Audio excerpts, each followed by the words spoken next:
అదరగొట్టే కారం రంగు రుచి ఆచి కారం పొడి. తమిళనాట కొత్త పొత్తులు పొడుస్తున్నాయా? వచ్చే ఎన్నికల్లో బీజేపీతో కలిసి దళపతి విజయ్ పని చేయబోతున్నారా? టీవీకే అధినేత విజయ్ని బీజేపీలో చేరమంటూ పవన్ ఆఫర్ చేశారా? అటు విజయ్తో పొత్తు కోసం కాంగ్రెస్ నేతలు కూడా రెడీ అవుతున్నారా? మరి రెండు పార్టీల నుంచి వరుస ఆఫర్స్తో విజయ్ ఏమన్నారు? టీవీకి అధినేత దళపతి విజయ్ కొత్త పార్టీ పెట్టారు. తమిళనాడు అంతటా పర్యటనలు చేస్తున్నారు. వచ్చే ఎన్నికల్లో అధికారమే టార్గెట్ గా ముందుకు వెళ్తున్నారు. ఈ నేపథ్యంలోనే గత 27న భారీ ర్యాలీ ఏర్పాటు చేశారు. అయితే ఆ కార్యక్రమానికి విజయ్ ఆలస్యంగా వచ్చారు. దాంతో అక్కడ తొక్కిసలాట జరిగింది. ఈ ప్రమాదంలో 40 మంది వరకు చనిపోయారు. మరికొందరు తీవ్రంగా గాయపడ్డారు. ఈ ప్రమాదానికి విజయ్ కారణమంటూ డీఎంకే ఆరోపిస్తుంది. అయితే విద్యుత్ సరఫరా నిలిపివేయడం, రాళ్లు విసరడంతోనే ఈ తొక్కిసలాట ఘటన జరిగిందని టీఎంకే అధినేత ఆరోపించారు. త్వరలోనే వారిని విజయ్ పరామర్శించేందుకు రెడీ అవుతున్నారు. ఈ నేపథ్యంలోనే దళపతి విజయ్ను ఎన్డీఏలో చేరమని AP deputy CM Pawan Kalyan bumper offer ఇచ్చినట్టు తెలుస్తుంది.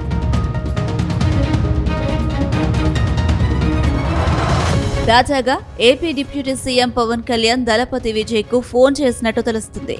విజయ్ను ఎన్డీఏలో చేరమంటూ పవన్ ఆహ్వానించినట్లు సమాచారం. త్వరలో తమిళనాడులో జరిగే ఎన్నికల్లో ఒంటరిగా పోటీ చేస్తే గెలవడం కష్టమని, అందుకే తమతో కలిసి నడవాలంటూ ఆఫర్ ఇచ్చినట్టు తెలిసింది. గతంలో మెగాస్టార్ చిరంజీవి రాజకీయ ప్రవేశాన్ని ఉదాహరణగా చెప్పినట్టు తెలుస్తుంది. అన్నా డీఎంకే బీజేపీ కూటమిలో చేరి ఎన్నికల్లో పోటీ చేస్తే కూటమి అధికారంలోకి వస్తే ఉప ముఖ్యమంత్రి పదవి, ఓడిపోతే ప్రతిపక్ష నేతగానైనా ఉండవచ్చని పవన్ సూచించినట్లు తెలుస్తుంది. ప్రస్తుత పరిస్థితులు దృష్టిలో ఉంచుకొని రాజకీయ మనుగడ కోసం సరైన నిర్ణయం తీసుకోవాలని పవన్ సూచించారని తెలుస్తుంది.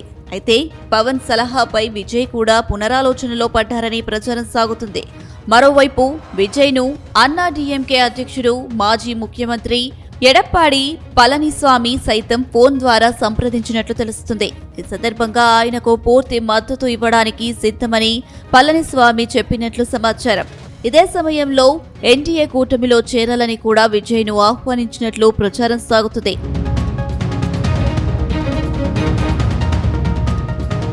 ప్రస్తుతం తమిళనాట డీఎంకే అధికారంలో ఉంది. వచ్చే ఎన్నికల్లో మరోసారి అధికారం నిలబెట్టుకోవాలని లెక్కలు వేసుకుంటుంది.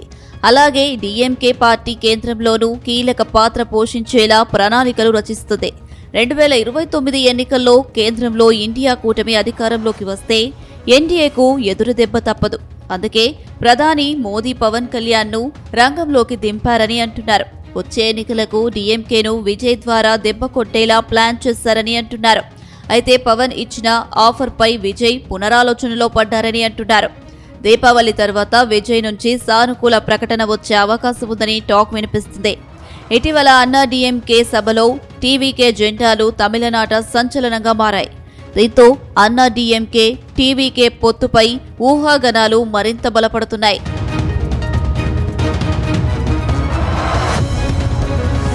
మరోవైపు కరూర్ ఘటన తర్వాత విజయ్కు కేంద్ర బీజేపీ నేతలు మద్దతుగా నిలబడ్డట్టు తెలుస్తుంది.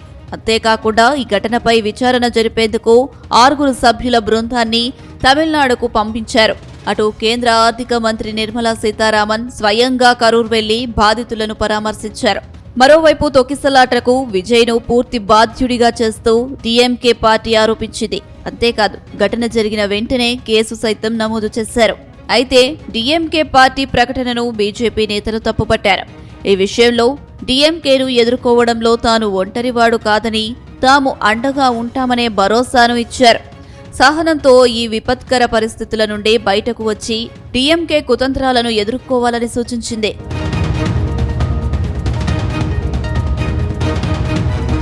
మొత్తంగా తమిళనాడులో కొత్త పొత్తులు పొడిస్తే డీఎంకే పార్టీకి కష్టమేనన్న ప్రచారం జరుగుతుంది. వచ్చే ఎన్నికల్లో అన్నా డీఎంకే, విజయ్, బీజేపీ కలిస్తే డీఎంకే పార్టీని ఓడించడం పెద్ద కష్టం కాదనే వాదన వస్తుంది. అయితే కాంగ్రెస్లోని ఓ వర్గం కూడా విజయ్తో కలిసి వెళ్లాలని పట్టుబడుతున్నట్టు సమాచారం. కానీ తమిళనాడు కాంగ్రెస్ నేతలు మాత్రం వచ్చే ఎన్నికల్లో విజయ్తో కాకుండా డీఎంకేతో కలిసి వెళ్లేందుకు ఆసక్తి చూపిస్తున్నట్టు తెలుస్తుంది.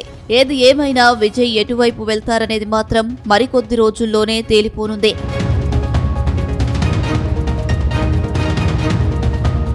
గుమగుమల వంటలే వంటలే తెరకొట్టే కారం రంగు రుచి ఆచి కారం పొడి.